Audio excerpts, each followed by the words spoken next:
Apa iya AI dan CGI akan menghapuskan posisi aktor dan aktris dalam dunia perfilman di masa depan? Simak dan temukan jawabannya di Kamwe Fox.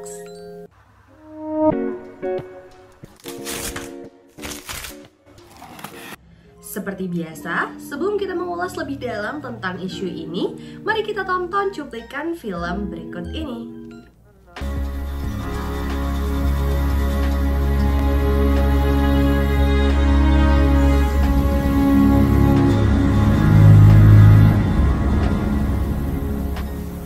Apakah kamu merasa ada yang janggal dalam film tersebut?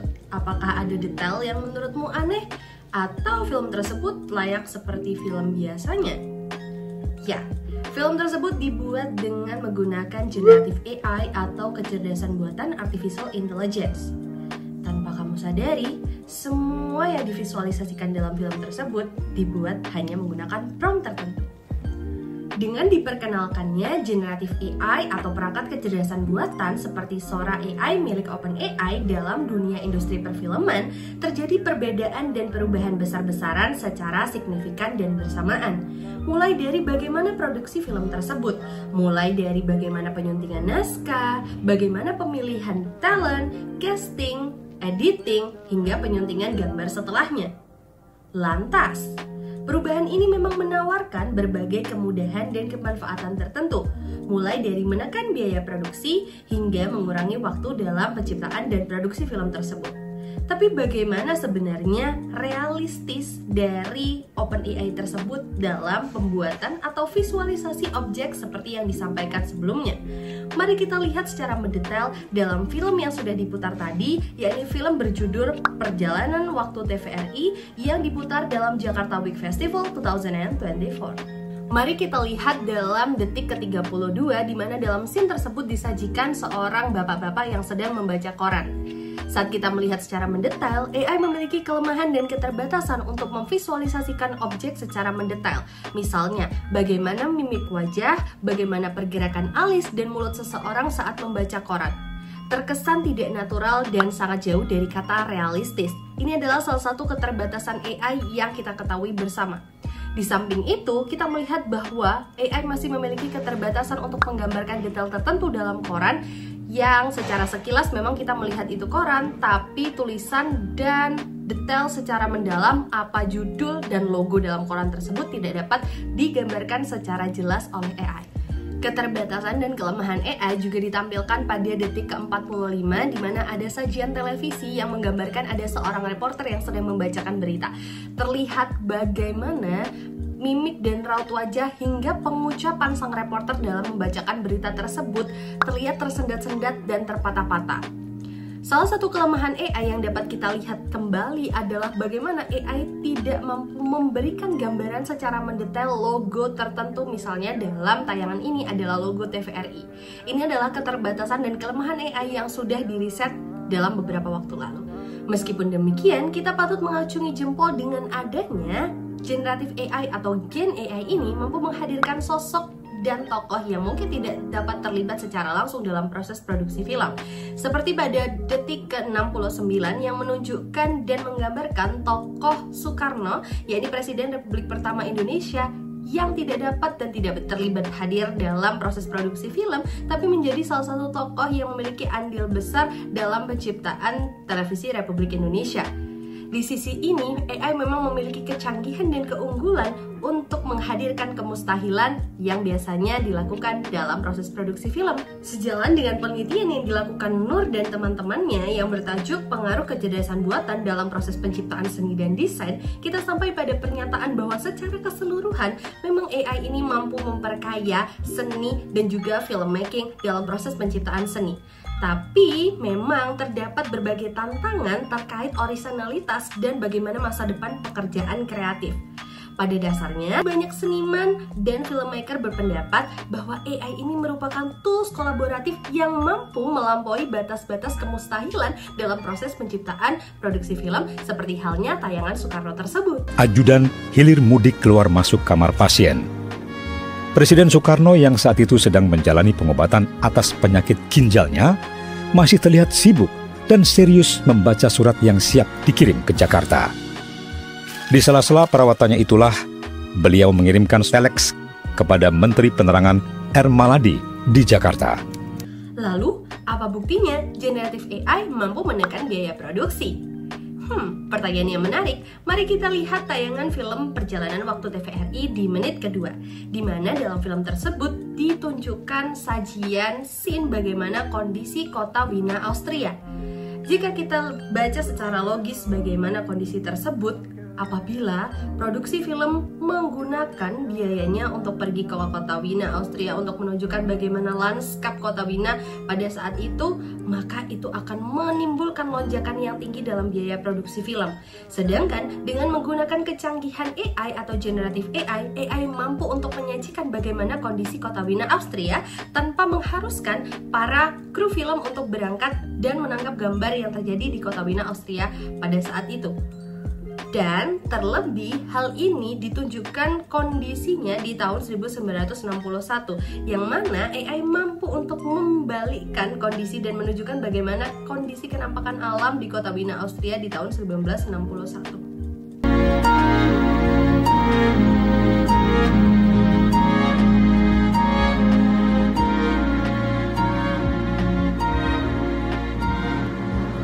Setelah membahas tentang keunggulan AI, mari kita lihat kembali bagaimana kelemahan dan keterbatasan AI ini dalam memvisualisasikan objek tertentu.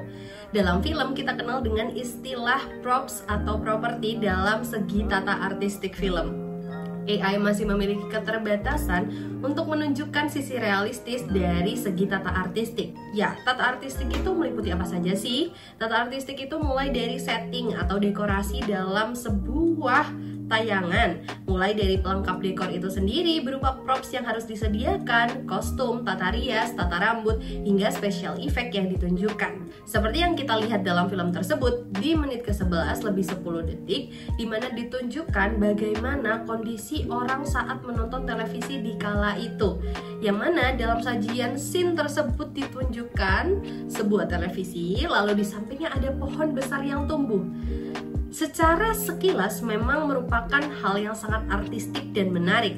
Tapi saat kita lihat secara logis, adanya pohon yang menjulang tinggi akan tidak mungkin apabila disandingkan dengan sebuah televisi jadul di sampingnya. Hal ini menunjukkan bahwa AI memiliki keterbatasan untuk menunjukkan visualisasi objek yang secara logis. Di samping keunggulannya tadi, kira-kira apa sih hal lain yang dapat ditunjukkan sebagai kecanggihan dan keunggulan AI dalam proses produksi film? Mari kita bahas tentang bagaimana AI mampu menghadirkan sosok-sosok figuran secara cukup sempurna. Nah, kita lihat pada menit ke-14 lebih 10 detik, di mana dalam tayangan film Perjalanan Waktu TVRI ditunjukkan scene yang menunjukkan beberapa anak sekolah yang hendak pergi ke sekolah pada saat itu. Sepertinya sih mereka anak sekolah dasar ya. Di sana ada sekitar 14 anak yang ada dalam scene tersebut diarahkan untuk berjalan dari satu pematang sawah ke bagian lain pematang sawah tersebut. Dan kalau kita lihat secara mendetail, memang ini cukup memberikan gambaran yang detail bagaimana figuran-figuran ini berjalan dan menunjukkan eksistensinya sebagai anak sekolah. Jadi, AI memang memiliki keunggulan dan kecanggihan untuk mampu menghadirkan sosok figuran yang apabila secara langsung dalam proses produksi film kita menghadirkan figuran ini akan memakan waktu yang cukup lama, karena mengkoordinir anak-anak merupakan salah satu hal yang harus memiliki skill tertentu bagi seorang sutradara. Selain itu, untuk menghadirkan anak-anak ini diperlukan biaya yang cukup. Jadi, AI mampu untuk menekan biaya produksi dalam menghadirkan talentnya untuk sebatas figuran dan juga mengurangi waktu produksi. Ya, penjelasan mendetail mengenai film Perjalanan Waktu TVRI tersebut menunjukkan bahwa AI memiliki kelemahan, keterbatasan, tapi sekaligus juga kecanggihan dan keunggulan dalam proses produksi film. Karya yang disutradarai oleh Motus Antu tersebut merupakan gebrakan baru sinema NEI dalam Jakarta Film Week Festival 2024. Memang seiring makin terintegrasinya kecerdasan buatan atau artificial intelligence dalam proses produksi film menawarkan berbagai problematika tapi sekaligus juga kebermanfaatan. Antara lain, bagaimana operasionalisasi ini memang nihil pertimbangan moral dan etika. Tapi di waktu yang sama, mereka juga masih memberikan berbagai kemajuan dan kecanggihan untuk menghasilkan karya-karya di luar batas seperti yang tadi sudah dijelaskan. Namun belum adanya transparansi, proses, dan struktur regulasi dalam film Cinema in AI ini menjadikan AI bak rimbarial, digemari sekaligus ditakuti. Beberapa melihat sebagai alat baru untuk kolaborasi sebagai alat bantu kreasi, namun beberapa lainnya mungkin memanfaatkan dan mencari celah eksploitasi. Lantas, kembali ke pertanyaan dalam awal video ini, apakah AI dan CGI mampu menghapus posisi aktor dan aktris dalam industri perfilman di masa depan? Mari kita lihat. Beberapa riset telah mengembangkan dan mencari tahu bagaimana adanya isu ini. Misalnya, Totlani pada tahun 2023 dalam risetnya yang bertajuk The Evolution of Generative AI Implication for the Media and Film Industry.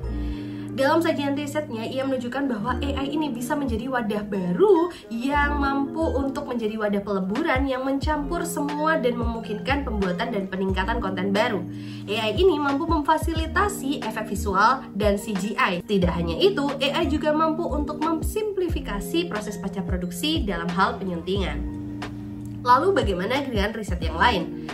Salah satu riset lainnya yakni riset yang berjudul Current Use and Uses of Generative AI in the Film Industry yang membahas tentang bagaimana AI dan CGI ini dalam lanskap proses produksi film Hollywood. Riset yang ditulis oleh Kim ini menunjukkan adanya proses dan pergolakan dalam industri film Hollywood yang merasa AI ini menjadi sebuah permasalahan dan problematika baru yang mungkin nantinya akan mampu menggantikan posisi aktor dan aktris. Tapi mereka juga tetap mengakui bahwa AI ini memiliki kecanggihan yang dapat dijadikan alat kolaborasi dalam memproduksi film. Lalu kalau pendapatku gimana ya? Secara tidak langsung sebenarnya kehadiran AI ini menurutku merupakan suatu fenomena yang perlu untuk diadaptasi. Sebagaimana kehadiran Adobe pada masa lalu yang tidak dapat serta-merta diterima dalam membantu proses penyuntingan gambar. Ya, nantinya mungkin AI ini menjadi salah satu tools kolaboratif yang digunakan untuk memproduksi hal-hal yang tidak dapat diproduksi hanya dengan buatan tangan manusia secara langsung. Tapi, memang dalam penggunaan AI ini diperlukan skill tertentu untuk menunjukkan dan memberikan prompt kepada AI. Karena kita tahu AI masih memiliki keterbatasan-keterbatasan tertentu untuk memberikan gambaran dan memberikan realisasi atas sebuah kejadian yang ada dalam kehidupan sehari-hari. Menurutku sih, AI ini masih memiliki keterbatasan untuk menunjukkan momen realistis dalam kehidupan manusia dan menunjukkan sisi keaslian dalam sehari-hari. Misalnya, bagaimana manusia berbicara, bagaimana manusia melakukan pergerakan tertentu, mimik wajah, dan sejenisnya. AI juga memiliki keterbatasan-keterbatasan dalam memberikan detail tertentu. Jadi, masih patut dimiliki skill tertentu yang harus dimiliki oleh manusia untuk mengarahkan prompt AI sesuai dengan keinginannya. Hal ini juga diperjelas dan diperkuat oleh salah satu pernyataan dalam konferensi yang aku ikuti kemarin dalam Anischool Net Conference di Vietnam pada tanggal 13 sampai 14 Desember 2024, di mana dalam sesi tersebut Masato Kajimoto membahas mengenai Gen AI atau Generative AI dalam proses produksi film dan bagaimana cara mengecek faktanya. Ia menunjukkan bahwasannya AI ini memang dilihat sebagai hal yang baik dalam proses produksi film. Please check it out. So when you describe AI or create a video, then all you need to do is say enactment generated by AI. So for documentary filmmakers, it's very cost saving. Videos realistic enough already. For fact checkers, this is a nightmare. It's really hard to tell. Yeah, because if you wanna do like extra, like 1,000 people in the stadium, before you have to coordinate a lot, you know. Now you can just have AI generating the 1,000 people. So it's already happening. Yeah. And you know Hollywood has money. Yeah. And then creating sophisticated AI is cheaper than inviting 1,000 people. So, yeah. Setuju dan senada dengan pernyataan yang diterangkan dan di-highlight oleh Profesor Masato Kajimoto dari Universitas Hong Kong yang melihat adanya masa depan dari AI ini dalam membuat produksi film menjadi lebih simpel. Misalnya, dalam hal menggantikan figuran-figuran tertentu atau mampu untuk menciptakan kemustahilan dalam menciptakan gambar tertentu. Misalnya untuk memotret orang di atas awan atau memotret orang sedang menyelam dalam kedalaman tertentu. Hal ini merupakan sebuah kecanggihan yang patut untuk diacungi jempol dalam AI. Tapi, apabila pertanyaannya kembali lagi, apakah akan menghapuskan posisi aktor dan aktris dalam dunia perfilman di masa depan? Aku rasa masih perlu jalan panjang dan pengembangan AI ini sendiri untuk pada akhirnya mampu menggantikan posisi aktor utama dalam film. Akan tetapi, untuk menggantikan posisi-posisi figuran dalam film, hal ini sudah terjadi mulai saat ini. Dan AI sudah memiliki kemampuan yang cukup sempurna dan signifikan untuk menggantikan posisi figuran dalam hal menekan biaya produksi dan menekan waktu produksi dalam proses produksi film tertentu. Tapi AI masih memiliki keterbatasan untuk nantinya mampu menggantikan posisi aktor dan aktris utama apabila masih ada manusia yang memiliki sisi otentik dalam menunjukkan gerak-gerik dan melakukan aktingnya dalam proses produksi film. Karena pada akhirnya film bukanlah sebuah tayangan gambar tertentu yang tanpa diciptakan rasa, tapi film menjadi salah satu wadah dan sarana untuk memberikan rasa tertentu yang hanya dimiliki oleh manusia untuk mampu mendeliver rasa tersebut kepada audiens yang menontonnya. Nah, sebenarnya sudahkah ada film-film lain yang menggunakan AI semacam film yang diproduksi oleh TVRI ini? Ada, dan film tersebut mengangkat tema fantasi. Film tersebut bertajuk Where Do Grandmas Go When They Got Lost? Melalui sudut pandang seorang anak, film pendek ini mengupas persoalan yang aneh dan mengharukan tentang kemana nenek-nenek kita pergi saat mereka tersesat. Ya, kita melihat dalam film tersebut memang ditunjukkan bagaimana liarnya pemikiran seorang anak saat mereka memikirkan bagaimana neneknya pergi saat neneknya tersesat. Apakah neneknya berubah menjadi besar? Apakah neneknya justru menjadi bumi yang bulat? Ataukah ada hal-hal lain? Dalam sajian film tersebut kita melihat bahwasannya kehadiran AI ini mampu untuk memperkuat sajian-sajian film fantasi yang di luar batas manusia. Dengan menggunakan kecanggihan dan kelebihan AI dalam proses produksi film ini dapat diproduksi dengan cara yang lebih mudah. AI mampu untuk mensimplifikasi hal-hal yang dilakukan dengan CGI atau Computer Generated Image dalam menghadirkan dan visualisasi objek-objek tertentu, tentang bagaimana seorang nenek yang berubah menjadi sebuah pohon, tentang bagaimana seorang nenek yang berubah membesar, dan bagaimana kemustahilan pikiran liar seorang anak dalam film Where Do Grandmas Go When They Got Lost. Jadi, kesimpulan dalam video kali ini adalah AI memang mampu menjadi tools kolaboratif untuk membantu proses produksi film. Misalnya bagaimana penyuntingan naskah, bagaimana mensimplifikasi penyuntingan gambar dan video, serta bagaimana menggantikan figuran-figuran tertentu dalam film yang dapat untuk menekan biaya dan waktu produksi. Tapi AI masih memiliki keterbatasan untuk nantinya menghapuskan secara permanen posisi aktor dan aktris dalam industri perfilman di masa depan. So, terima kasih buat kalian yang masih nonton sampai di detik ini. Aku harap kalian mendapatkan hal-hal baik dalam sajian video yang kurang lebih berdurasi cukup panjang ini. Dan sampai jumpa.